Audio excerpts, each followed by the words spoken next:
Today what I'm going to do is talk about, first, are there any questions? I want to talk about dielectric waveguides and fiber optics. And basically tell you that the mathematical solutions, the real mathematical solutions that give you the modal behavior of fiber optics, they require you to solve del squared E plus K squared E with beta squared E equals 0 in cylindrical coordinates, and the solutions rendered from that are Bessel functions. Now, you have not been exposed to Bessel functions. Dr. Whitmore's book does not go into details about that. If I have time at the end towards the end of the course, I'll do formally a Bessel function solution to this stuff. But what I wanted to do is do it the way he did it in the book and talk about the important aspects of it. So with fiber optics, we're going to start with fiber optics. So basically what you have is a tube with a high index of refraction. It's circular. And it has an index of refraction of the fiber. And it's going to be larger than the index of refraction of the surrounding material. It's called a cladding. I'm trying to draw this. So then there's material, and this would be NC. These are the index here, N is the index of refraction.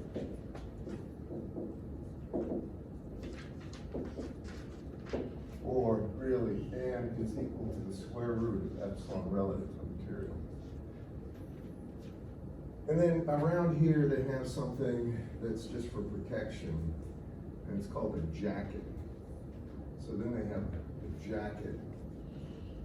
And the reason that's there is to prevent critters from chewing through. Now, has anybody had any experience with is electrical cables and stuff getting chewed through by rats and stuff? There's something about the oil that it's made from that attracts them. Well, fiber optic cables are buried in the ground, but they have this surrounding jacket. I'm not sure what it's made of, to tell you the truth, but it's something that's going to prevent animals and anything else from really breaking through there easily. So that's it. Now, all these things are milled. The cable itself, both the cladding and the core fiber, are made of silicon dioxide. So that's just glass. That's what it really is. Now, obviously, fiber optic cable has to be able to bend somewhat. If it didn't, then it could never be used for any useful purpose. So, Corning glass, Dow, other places, they've done all sorts of experimentation. And normally, they're going to modify this silicon glass oxide with something so that it can be pliable somewhat. You can't bend it, you can't have any harsh bends, but they will be flexible. Have you all seen fiber optic cable being used? I mean, real fiber optic that's used for long-range communications. The short-range stuff they can use plastic for, but it attenuates the signal very fast. All right, so that's basically with fiber optic, when we talk about fiber optics, what we're talking about. Now, from that, to do a solution for this, we're going to get the solution for what's considered the maximum angle of incidence light can come in here. And I'll try to explain this a little better in a second, but when you have this, you're going to have some light source here, right? Well, the light source, in some cases, has to be almost perfectly aligned with the fiber. Now, it's not always going to be. The light source may come in at this angle, or it may come in at an angle it's off at. And what's important is the way they gauge or try to get the goodness of the fiber, a figure of merit for how good the fiber is. They want to know what the sine of that angle is, and that's called the numerical aperture. Now, what I'm going to do is expand this and just show you a two-dimensional thing. If this is the fiber core, and here, I'm going to go right down the middle. This is the fiber, and I've got to put that down, fiber core. This is the cladding.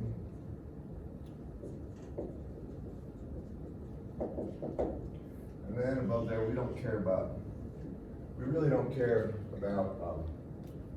putting the jacket there, but here's the way it's typically done. They're going to say they have some ray of light coming in at an angle here. And this will be theta A. And then it's going to come in, it's going to bend. Now the fiber core, this will have some index of refraction, either not. The fiber core itself is going to have an index of refraction greater than this, it's usually air, and greater than NC. So it's going to do this. And then, at this point, we're going to assume that you're at an angle such that you get perfect internal reflection. In other words, the reflection coefficient here is going to be 1, and that means the wave itself can't penetrate into the material. It'll just, it's basically going to be reflected back this way. But it means, actually what it means is this is theta A and this is theta B. This will be theta C, and we're assuming at this interface you get perfect internal reflection. I tell you what, there's one thing I need to get from my office. I can help you with this. I'll be right back. Just thought about this. I'm also going to grab a few more markers.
certain piece and model, but if you got it for us, if you got it wrong, just about five principles.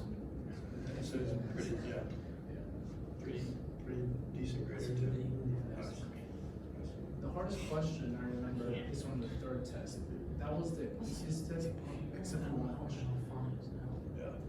One question, it was like I couldn't even complex number test. Screwed me up. I think for us, we only have like just 3 tests. Yeah, 3 tests. Or no, sorry, for us, we only have 2 that within the summer. So, one on one today, one at some point in that final, I guess. And the final was not that bad. Really? Yeah.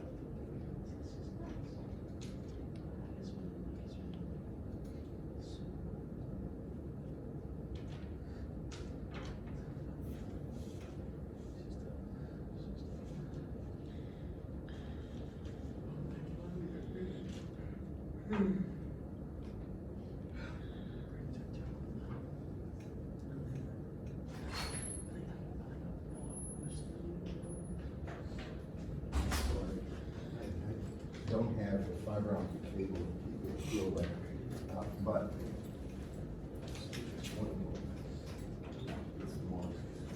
anyway, let me finish with this. I want have you had fiber optics in physics? Did they go through this in optics at all? No. Okay. All right. So here's the way this works. We're going to start here. We're going to say this. The eta naught times the sine of the incident angle, theta A, has to be equal to eta 1 times the sine of theta B. And what's that called? Snell's law. Snell's law, right? And what we're gonna do is work using Snell's law only to figure out what the maximum value of this can be. So after that, take a look at the relationship here, and you can see that since this angle here, in the second into the cladding, is going to be 90 degrees, now I can say that, and I'll call it N fiber, sorry, N1, N fiber, right there. Then you can see that N fiber, right here, times the sine of theta C, has to be equal to N cladding times the sine of 90 degrees. Y'all follow me on that? I'm saying it's totally reflected, so it's got to be an angle of 90 degrees. That's the way it guarantees total reflection.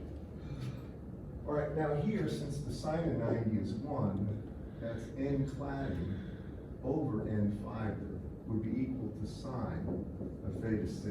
And this is pretty obvious, right? I mean, if this is sine of 90 degrees, that's 1, right? You got N cladding, then I divide it by N fiber, it's sine of theta C. And this is theta C, right? Y'all with me? Now, what we can say is this.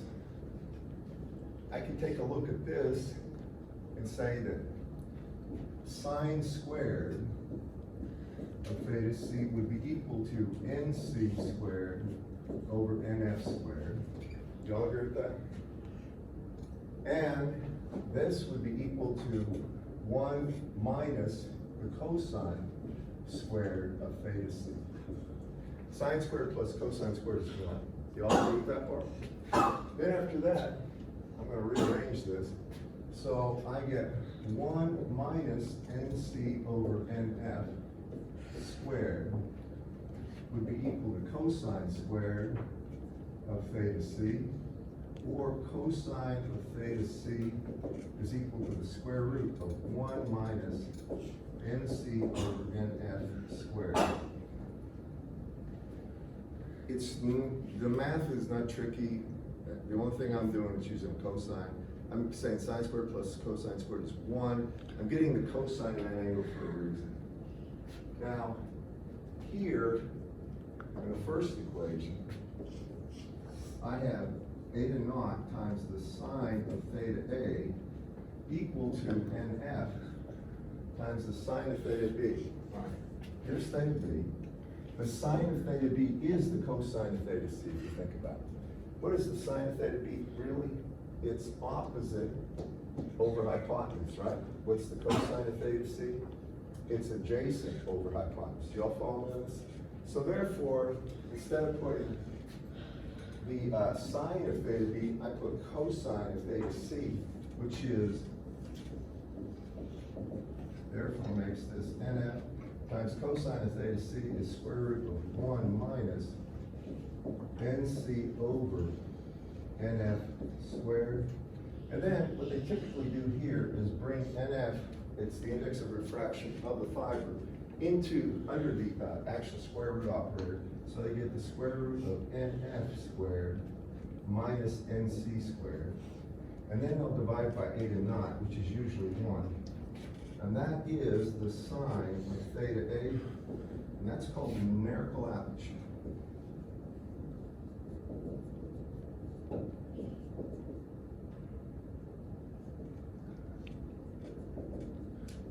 Now, I gotta tell you something, it's really given a symbol NA, almost all, numerical aperture.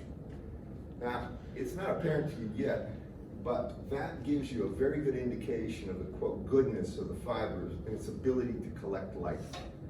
So let me just tell you, these values of NF and NC are small, they're small differences. And N naught is usually 1. And I'm gonna go through an example to give you a better idea. But what it really tells you is what level of alignment you need in order to guarantee this thing will propagate. And here's the problem. Anytime you have, really these lasers are created, this laser light that's used for the communication channel, that's created by photodiodes. Do y'all follow me? And photodiodes, have you ever worked with any of these things? I don't have a lot of experience with it. But when you're trying to do alignment with, you got a fiber tube, and then you got a photodiode, and alignment becomes the issue. Right? Because when they're right adjacent to each other, a very small change in the vertical dimension from the two causes a huge change in angle. I hope you can appreciate that. Just, think about something where this is the angle here. Say you have two things like this, and you're talking about this being the normal, this being an angle offset. Well, you move them like this, there's not a lot of change with that offset. But if they're right up tight, then it's a huge change in terms of the angle. So, let's do an example of this. I want to give you an idea of what the numerical aperture is. So far, I'm not telling you anything about the modes that propagate, but almost all fiber, I want to just say this, and I'll get to more about this in a second. Remember how we said that different modes propagate at different velocities? Y'all remember that? All right, here's the thing. You don't want different velocities. You'll get garbled stuff. So usually fiber is single mode fiber. There are multi-mode fibers available, and the reason they can get away with that is when they send out, I'm going to do that example in a second. When they send out light for fiber optic communications, it's unlike electromagnetic energy where you have a constant source that's feeding the waveguide that's modulated. You all follow me on this?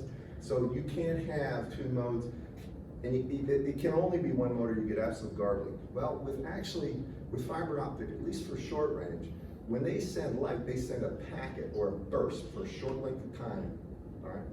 And that light goes down the fiber. Now, it starts to, from the very beginning, get some spread in its horizontal dimension. It's called dispersion.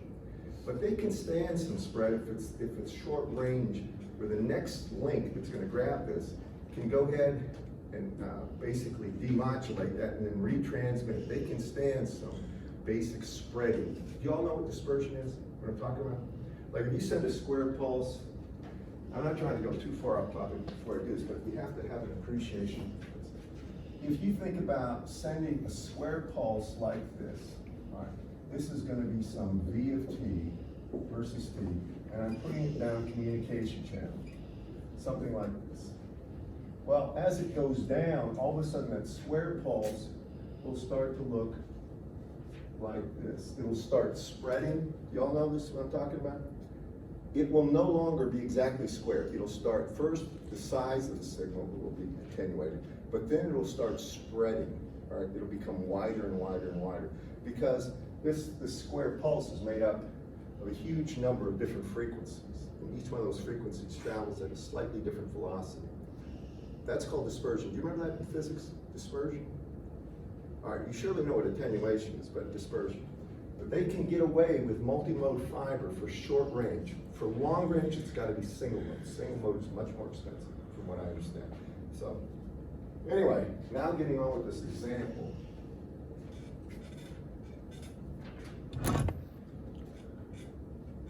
And this, by the way, if you don't want to know where in the book it is,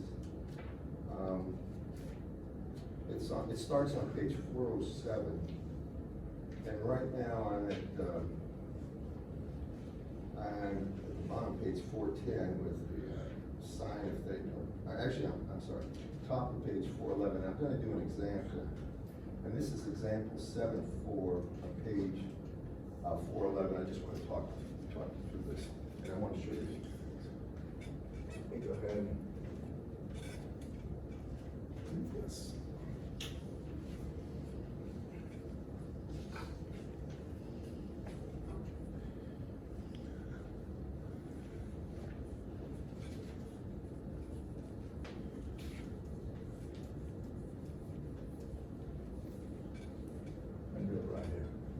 So for that example, does anybody have a book?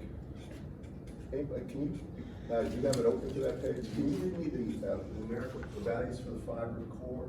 For which number? It's in the center of the page. 7.4. Let me just make sure. Yeah. Yeah.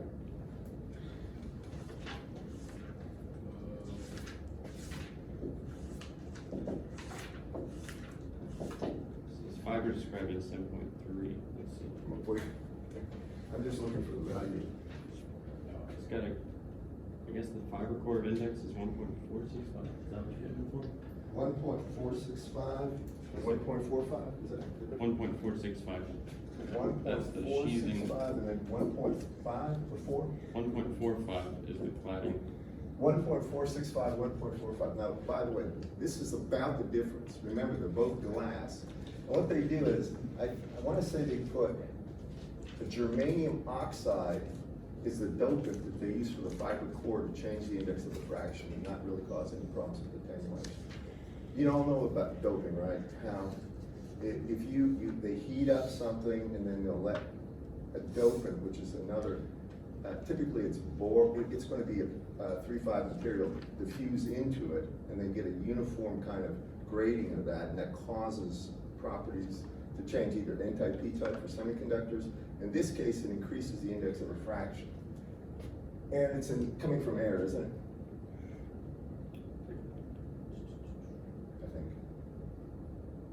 I don't think it doesn't say, but It's I coming guess from it's it. assumed. Yeah. So in this case, you got a fiber, or with or after that angle, you got a fiber core here. Or fiber.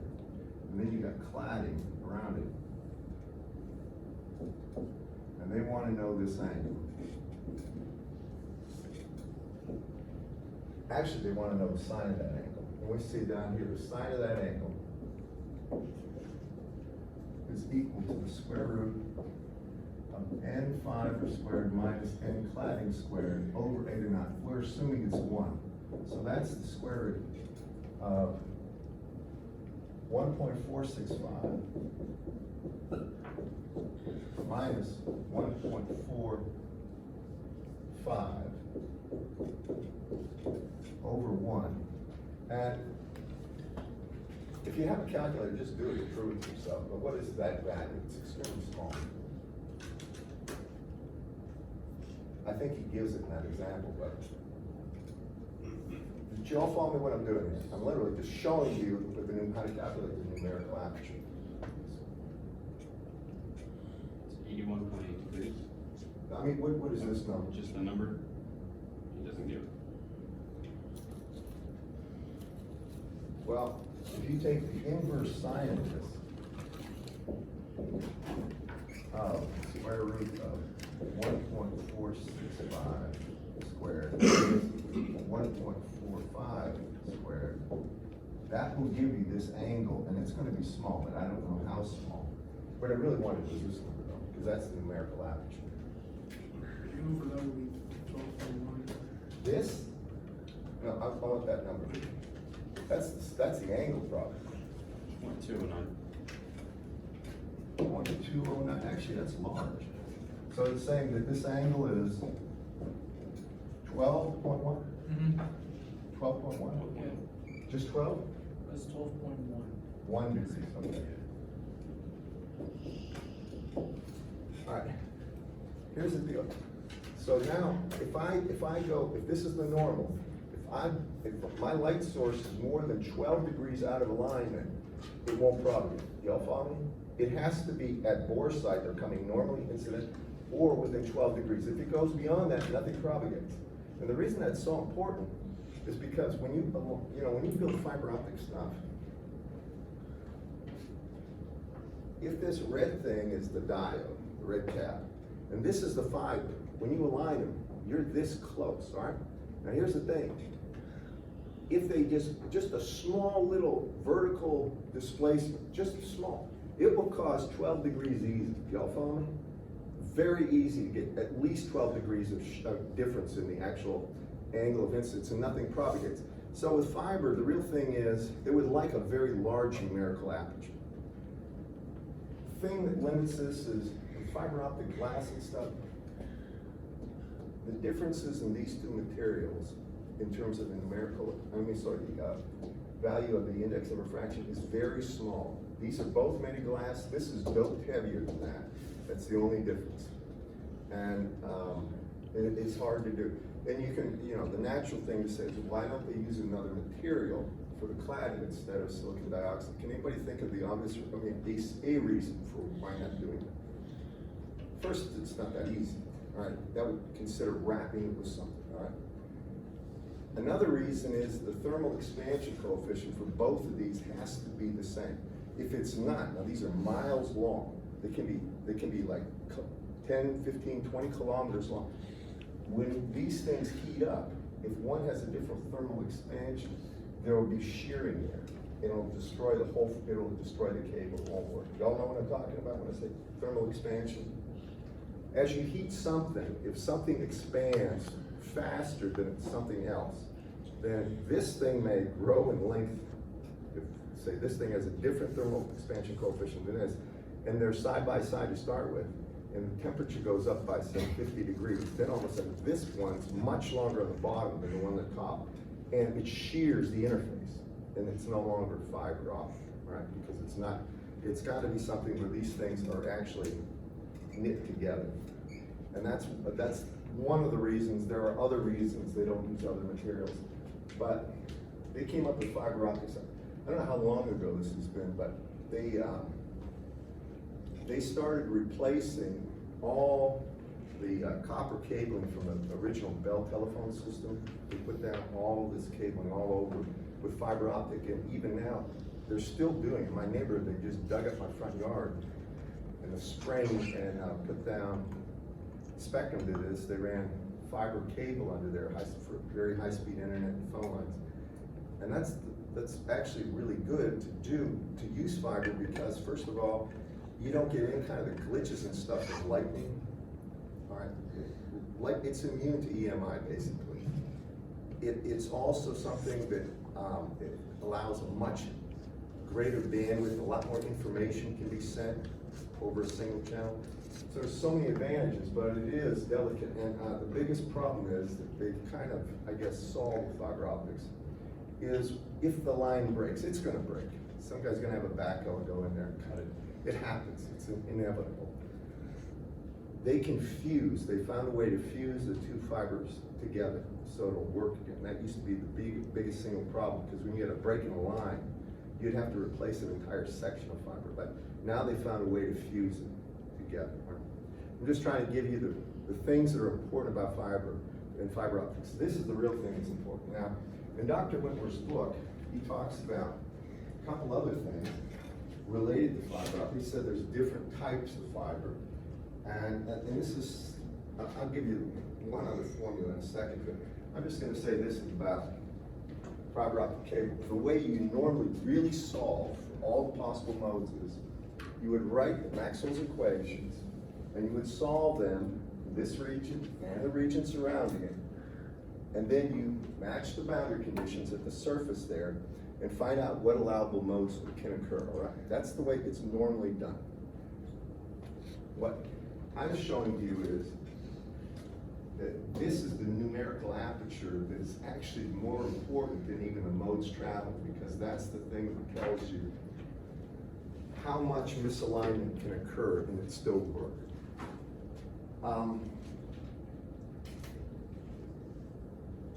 Let me, one thing. And light just ricochets down the tube.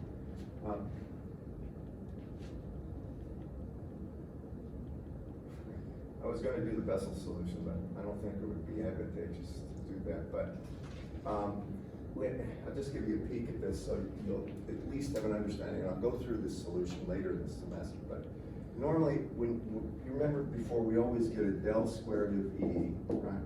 Minus, and it's really gonna be omega squared mu epsilon E equals 0. That's the starting point from waveguide analysis. Do y'all remember?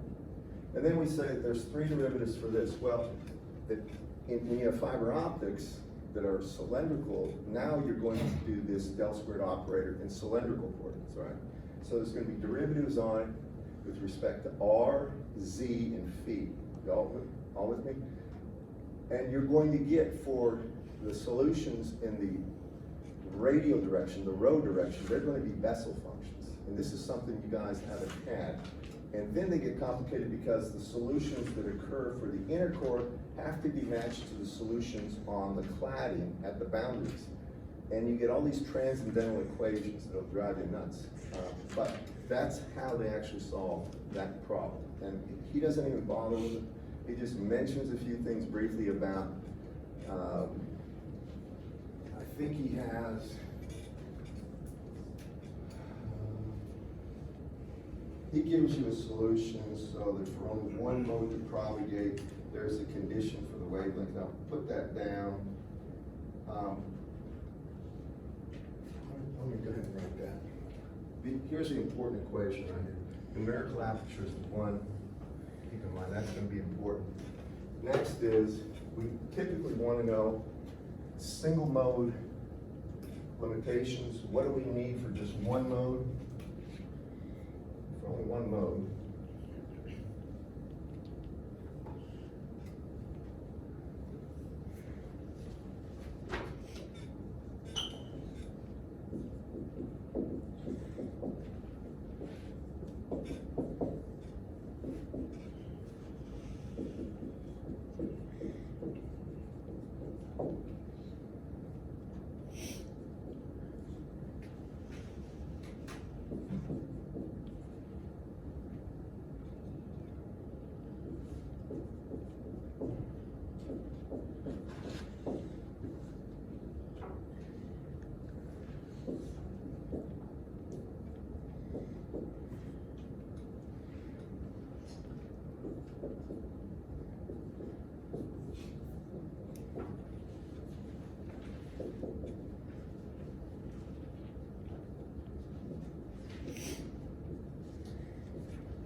Okay.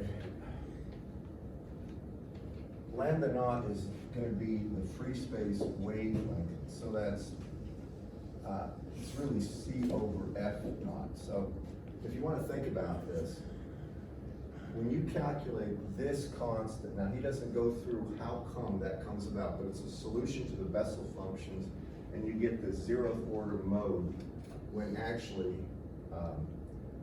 when this comes to be, and I can't explain it better than that right now. So this K01 is from a Bessel function solution, and it's the first 0 of a Bessel function, which you don't even have to appreciate at this point. But this really is the condition for a single mode to occur. You have to have a frequent or a wavelength greater than that, or a frequency right here less than a certain value. And so this is, you might say, it's the cutoff frequency for the single mode. Any frequency higher than that will cause I'm sorry, any frequency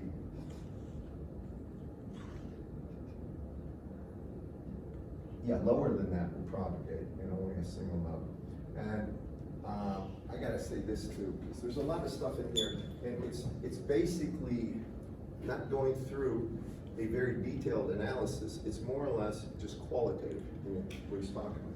So he talks about, when we talk about the index of fiber, there's a couple of different types.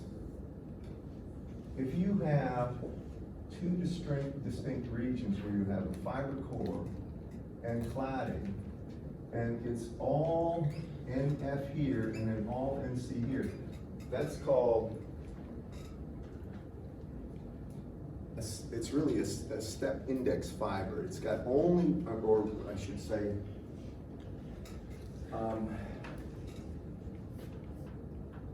it has only two indices of refraction. It can either be NC or it can either be NF, and NF will always be greater than NC.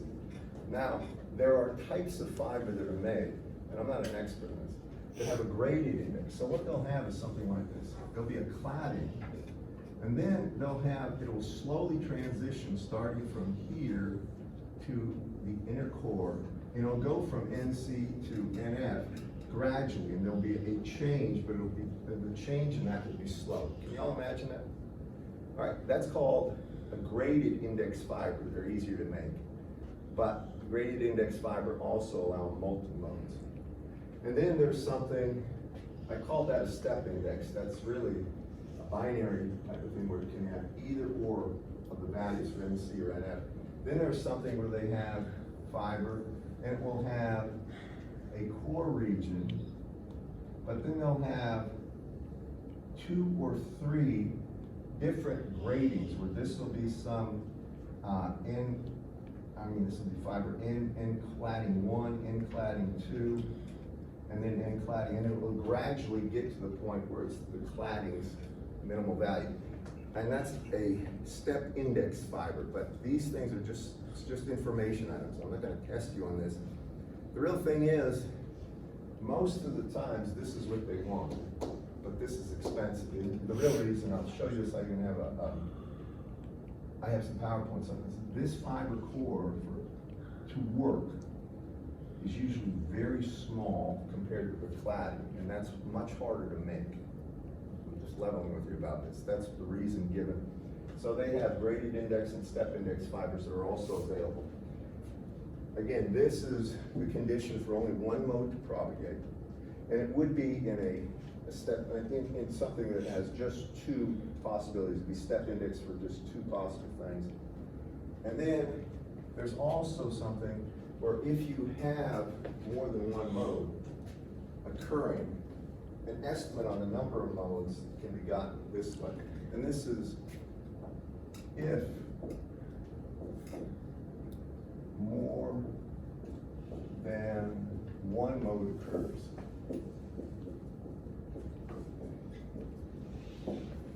You can say that the number of modes, N,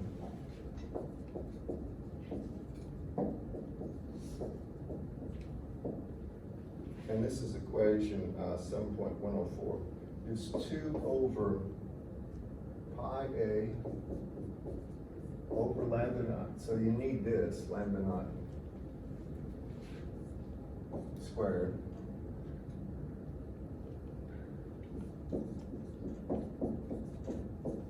I don't have these committed to memory, but that's the number of modes, an estimate on the number of modes. And this is sort of step index, or really just 2 possible values. And Stu does show you some stuff on page 409 of the possible values. Now, I'm going to try to do one thing. I'm going to try to show you some stuff about fiber optics. I was thinking about this last night, the best way to do it. And I can go through the mathematical equation for the solution for Bessel functions, but I tell you, it would do very little for your good or insight. Just wouldn't. However, there's a lot to be said for some of these videos that they have available. I haven't used it yet.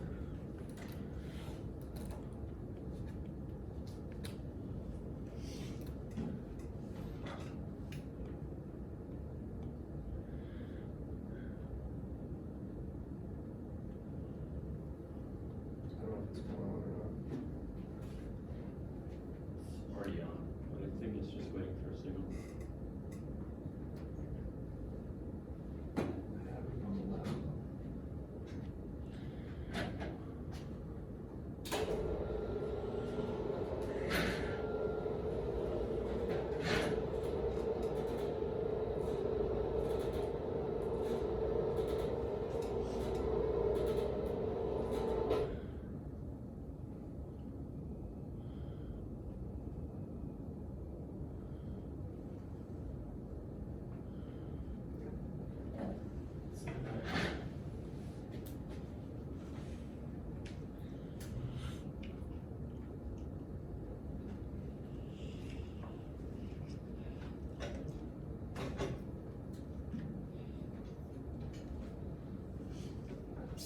That looks right.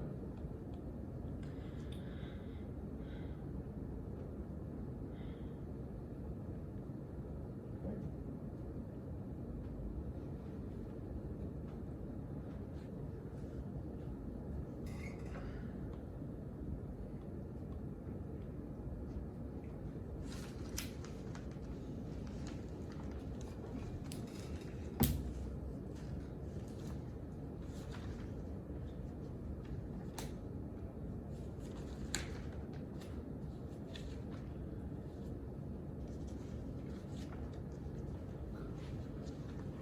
Weird going on.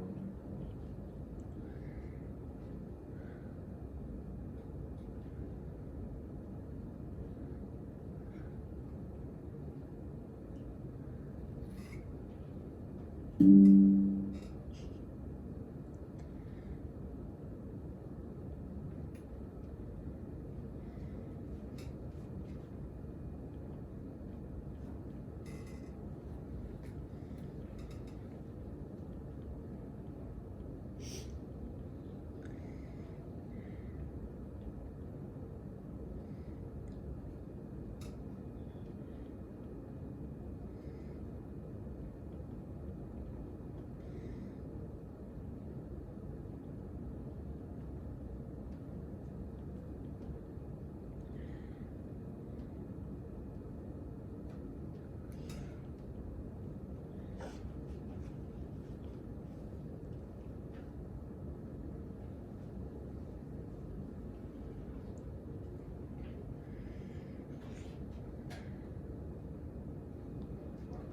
you all see that okay?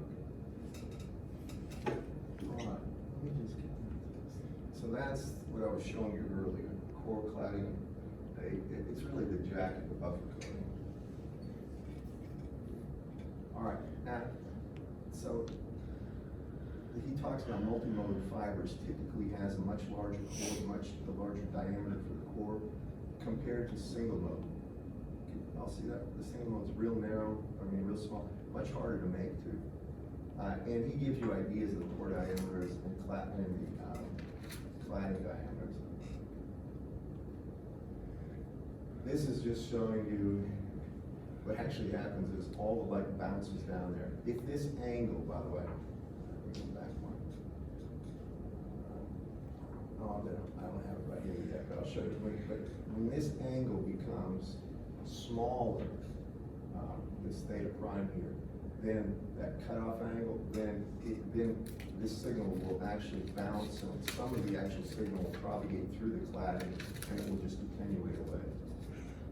All right, so this is the thing, the acceptance angle. We talked about the numerical aperture. If this angle is greater than that angle allowed for the last probably 12 degrees, 12.1 degrees, then what will happen is this thing, some of the signal will actually get into the cladding and propagate there, and for every bounce it takes, it will just attenuate away in no time. So that's the thing they always use as the limit is that critical angle, or angle of acceptance. And he just goes through and shows you what happens as the angle changes. This is a picture. He did this proof.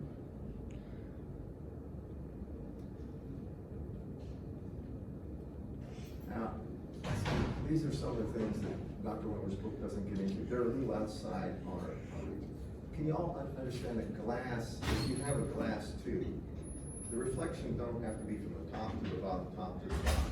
They could be like this. It could go ping, and then ping, ping, ping. And it could go down, and actually the wave itself could bounce off the sides in a manner that would cause it to have like a star pattern. Or if you can look here, do you see how he's trying to show you that there's reflections from each wall is not going to be just directly between, right through the center, but it's going to kind of bounce around and cause a spiraling pattern, a corkscrew pattern down there. That's one thing he's trying to show you as a possible mode. And this is skew rays. Now what he does, and this is something, I haven't done this in this class ever, but for graduate courses we do this, is the complete solution to this, starting with Maxwell's equations. And this. Oh, one other thing before I get to that. So he's trying to show you what the modes would actually look like, and that red, the amount of red is proportional to the intensity of the electric field. And this would be a single mode. And you can also see there's only one single red maximum in there. This would be a dual mode. This would be two modes where you have a peak there and then a peak here. It's the O2 mode. This has four modes. It's a 2-1 mode. It could be either TE or TM.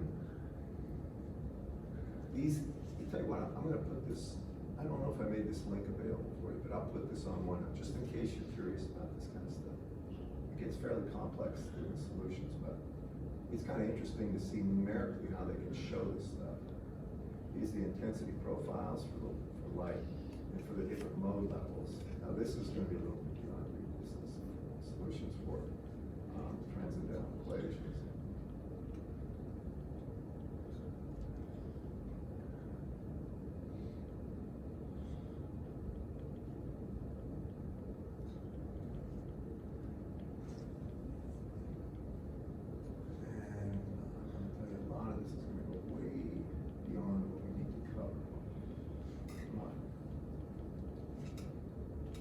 Remember I was telling you about the solutions when you have the del squared equation? So this is the del squared equation broken up for either the inner core or the outer core. The solutions are going to have some R's, it's going to have some variation in radius, usually we use rho, some variation in phi, and in the z dimension will be e to the minus j beta 1 z. And then you solve it down here.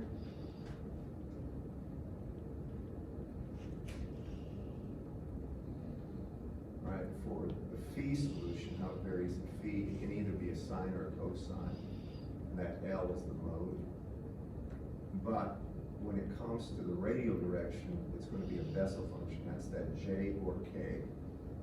J is going to be a Bessel function of the first kind, K is going to be a modified Bessel function, and A and C are just constants. This means very little to you, but you have to at least hear the word, because at some point you're going to hear it again. And they show you what ordinary, these are the J functions look like. There's J0, J1, and J2. These would be like, think of a sine function or cosine function. We have cosine, remember there was m pi over a times x, right?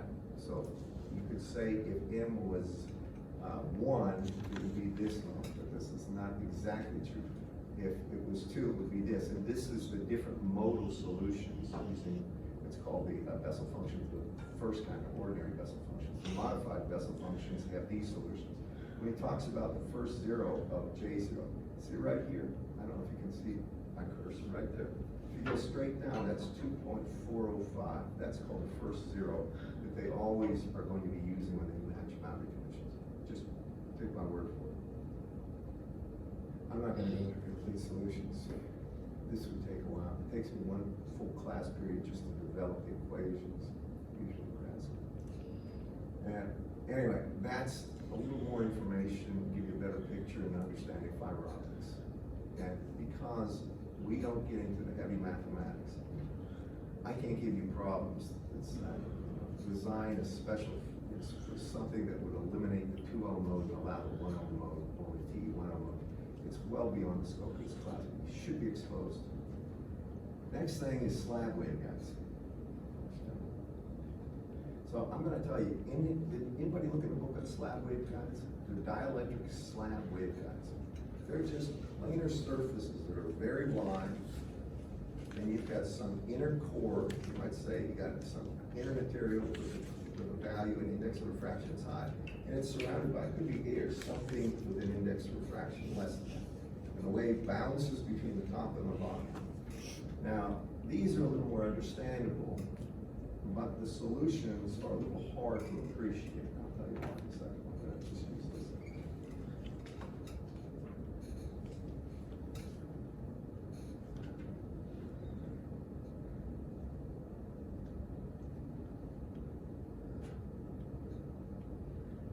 Trying to get.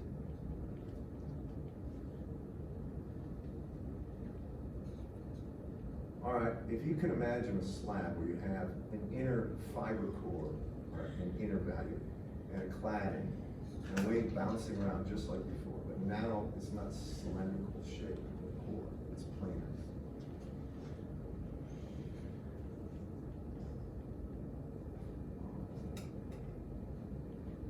I got the wrong one.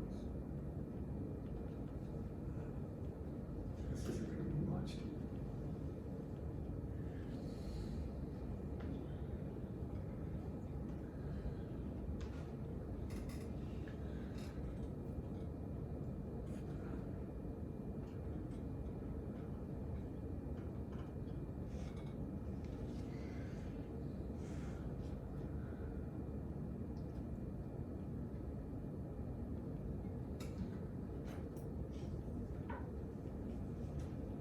Okay, so for a slab waveguide, like I said, you're gonna have an inner, or something for the slab that's a high index of refraction surrounded by a cladding with a lower index.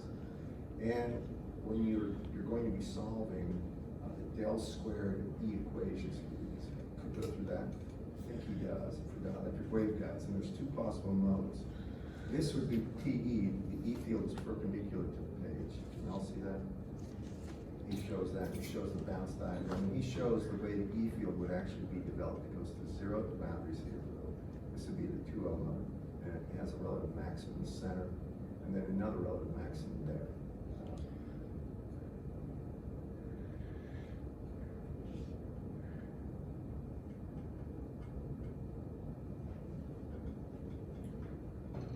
Trying to get the equations. That's what it would look like. He calls it a core. Usually that's structure. It's called the claddings. They would call it the index of refraction of the of the slab, and then the cladding. So this is the thing about it. By the way, these are always much, much wider than they are thick. And they're used to communicate signals like between chips. If you have two chips that have optical outputs and readers, then they'd use a slab waveguide. They probably wouldn't use fiber. They probably wouldn't use plastic fiber optic. Typically, if it's actually going to be in a chip, from my understanding.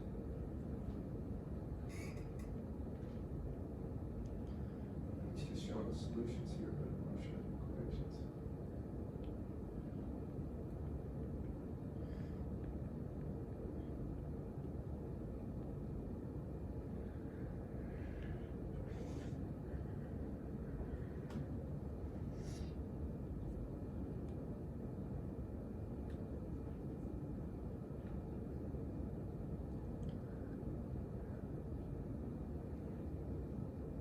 This one, unfortunately, just gives you the solution. We'll find it here.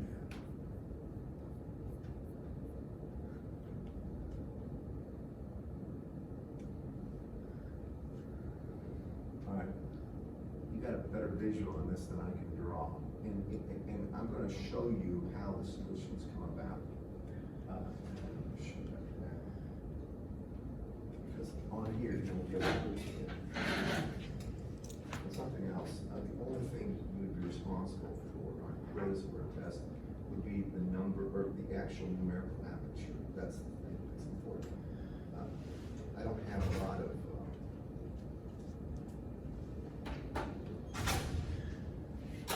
interest in having to memorize equations that you don't have the actual mathematics that you haven't started Maxwell's equations and developed them, they're just given to you. That's true. This one at least has a ray trace that makes sense. Now, next.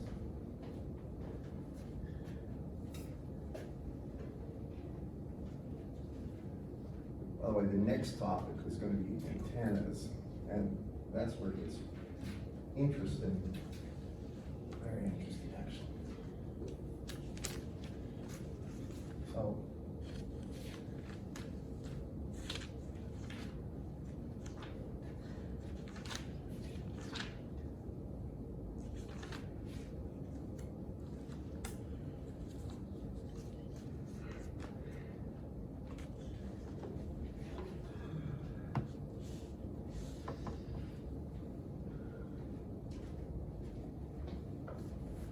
So I'll go through, I'll just start this, and I'll tell you right now, I'm doing this just to give you some exposure.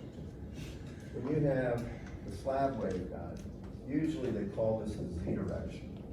And they're gonna have a slab of a certain thickness, as such. And it's gonna have an index of refraction, I'll call it fiber like this. And then you have N cladding around it. This is the Z-axis, call this the X-axis. And when they go through the solution of this, they start in here, and they start with the del squared of E minus, or I should say plus, omega squared mu epsilon of E equals 0. Here, it'll be del squared, then I'm gonna go ahead and do this, it'll be omega squared mu epsilon, I'm gonna replace by beta in the fiber squared.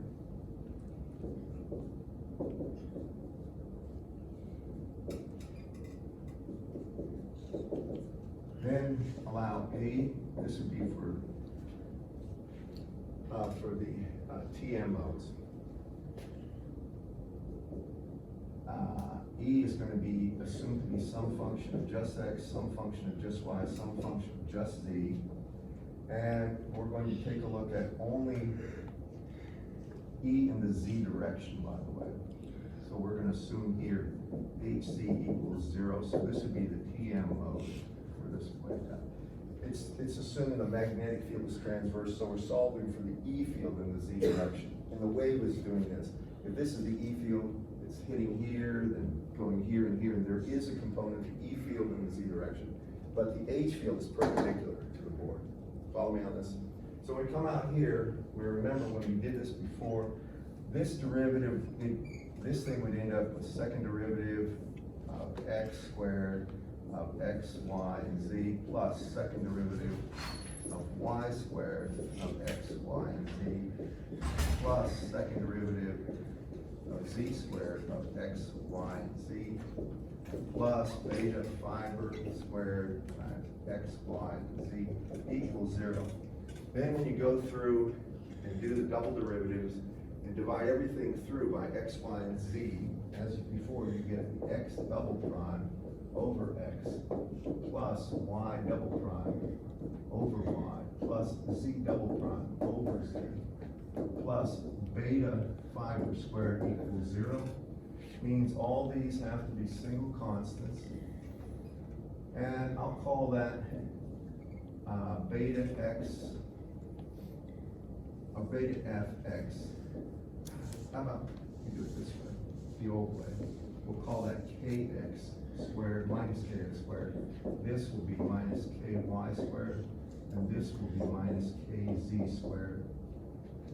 And when we get that, we end up with X double prime over X equal to minus Kx squared. Then putting it back in terms of its natural derivative.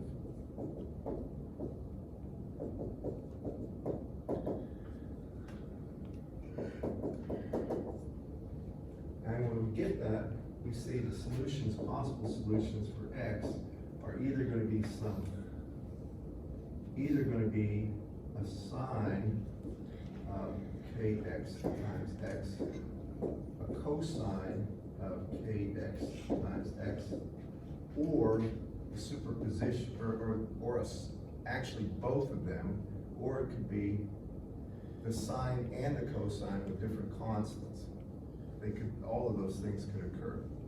The truth is, for these modes, at least in Whitmore's book he has, you can have both a sine and a cosine occurring at the same time for the or actually it'll only be assigned for the TE modes.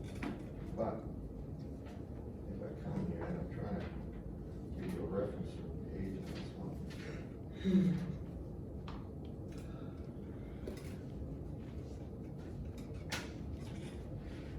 He also does a ray bounce for that one to try to show you. No, he doesn't actually do the solution to this, he just states the solution.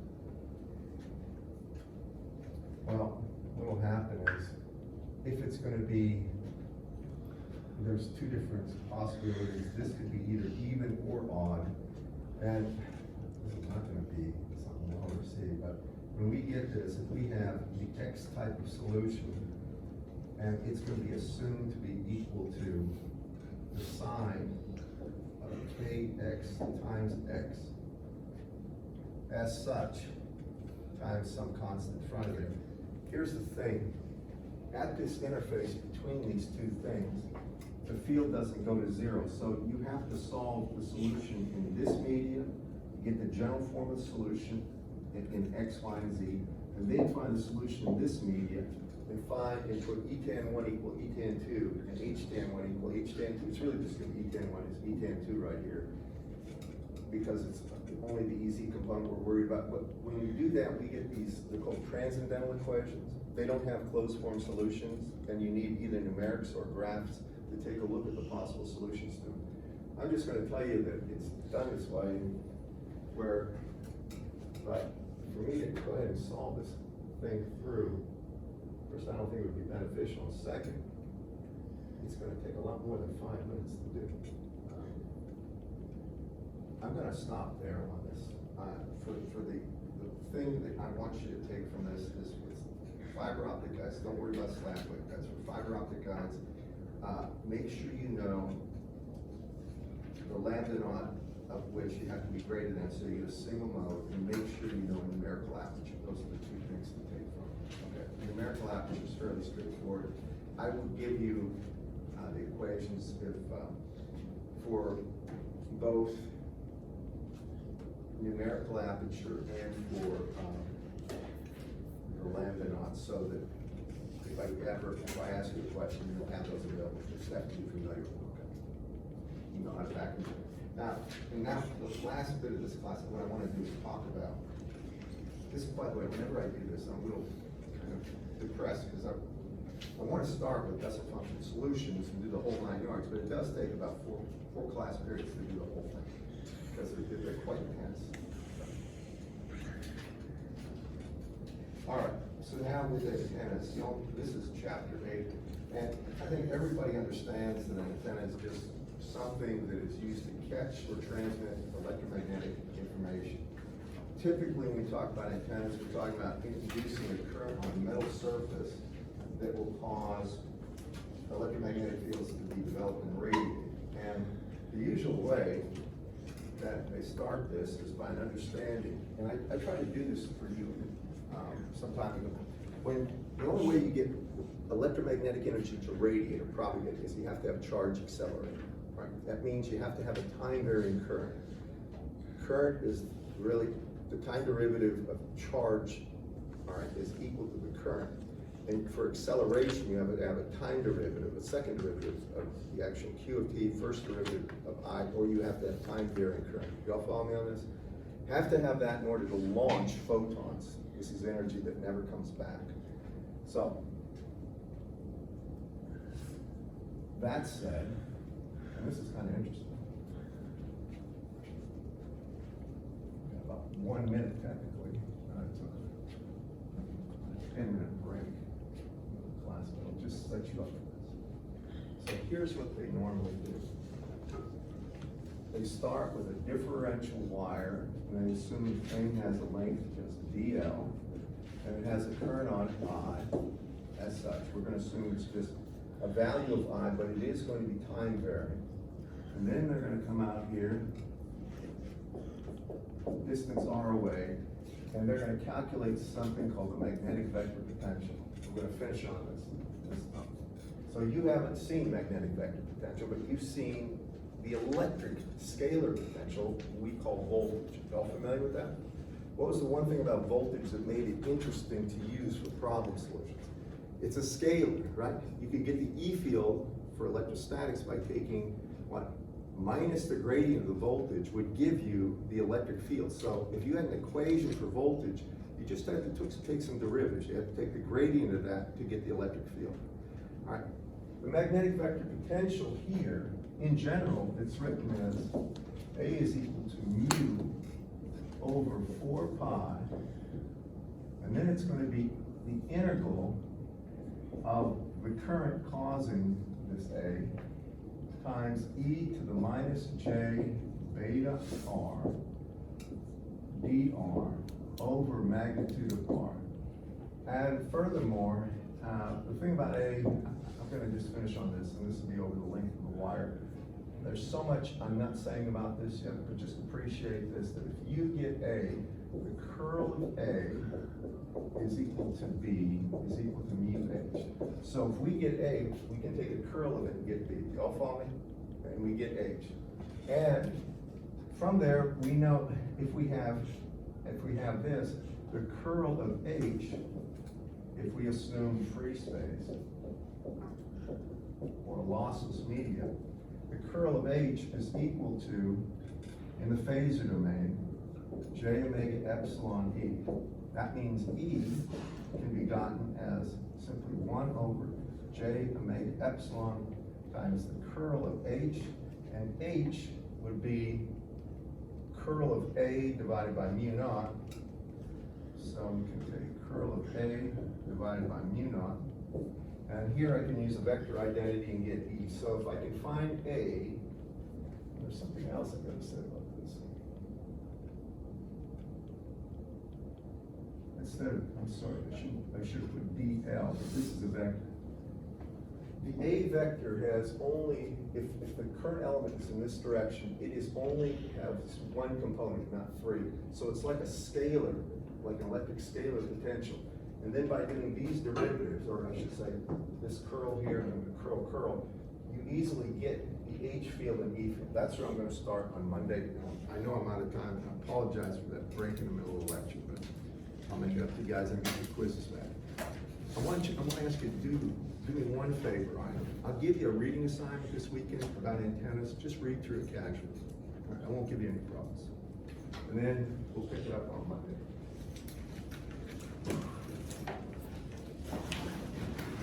I'll give you a problem on fiber optics, but it's not going to be very challenging.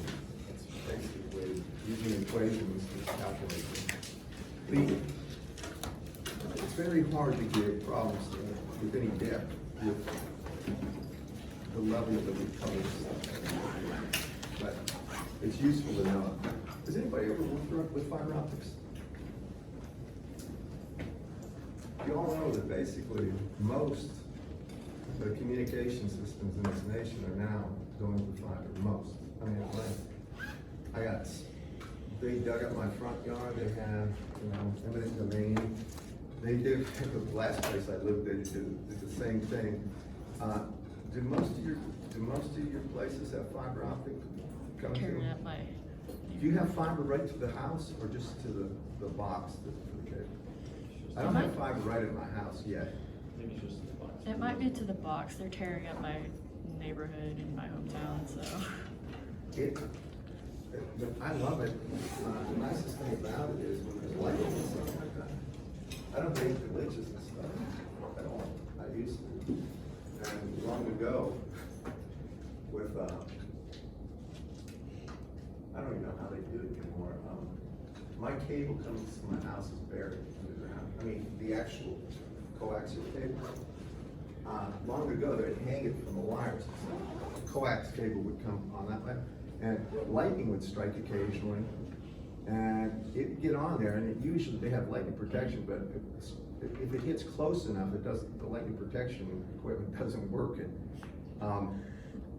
when my wife was living in an apartment complex years and years and years ago, she had a TV and lightning hit the cable on, I guess, the roof of the apartment complex and destroyed the TV, took out the whole back end.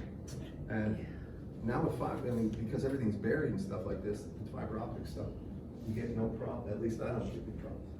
Has anybody ever lost anything because of a lightning strike or had problems? Let me just tell you one last thing.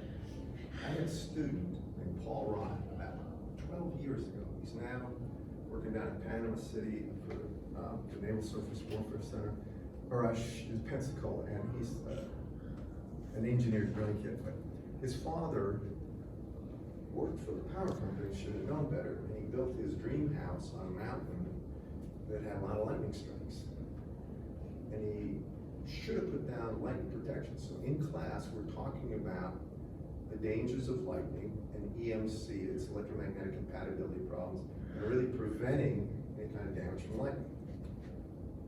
This is like 1 in a million kind of thing. So he's telling me about his father in his house, his lightning strikes around him. Well, you need to do some lightning protection here, because if it hits, and you're in an area without, you don't have lightning protection, if it hits that home, it could burn down.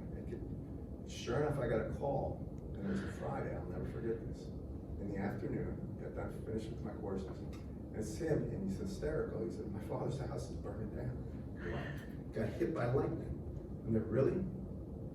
And so I went out there. I wanted to see the extent of this. I really wanted to take a look at the strike point.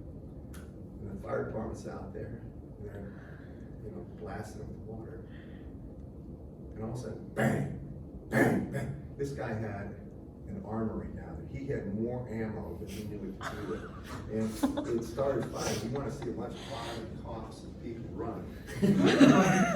I'll never forget that. And this taught me the importance of doing lightning protection on any areas that got high incident strike. And you know what lightning protection is for something like this? And he had the lightning protection there. He had it orthopedic, which is crazy. All it is a wire, a thick wire that's hung well above the height of the possible strike points, and it has a cone of protection. Really, it's like a tent of protection, an angular. It's very easy to implement, fairly cheap. He had it right there, and he didn't put it up for whatever reason. So I'll never forget that. It made my lecture much more real to life. That's not related to fire optics.